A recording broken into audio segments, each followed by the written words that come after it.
आता यावरती आपल्याला इस्त्री करायची. तुमच्याजवळ जर अशी उशी असेल तर तुम्ही हे ना, हे कटोरीला आपल्याला असे ठेवायचे. तुम्ही जर अशी इस्त्री केली तर तुमचा हा कटोरीचा आकार जो आहे तो हा आकार अगदी व्यवस्थित येईल. आणि ही शिलाई आपल्याला ह्या साईडने यायला पाहिजे.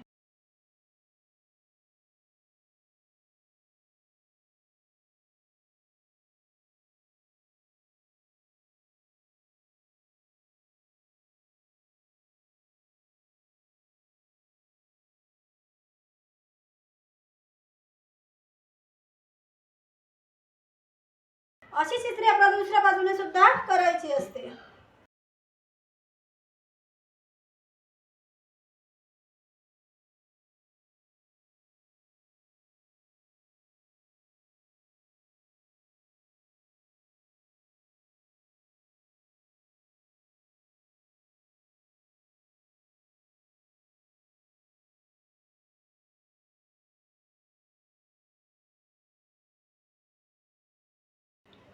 आणि ह्या मागील बाजूने इस्त्री करीत असताना ही जी मार्जिनची जागा आहे ती आपल्याला मागच्या बाजूने यायला पाहिजे.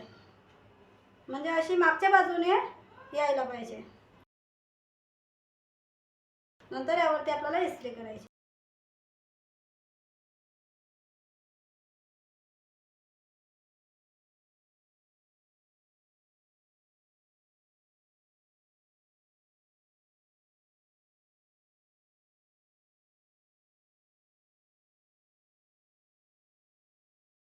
आणि या पायपिंग वरती सुद्धा आपल्याला इस्त्री करायची असते.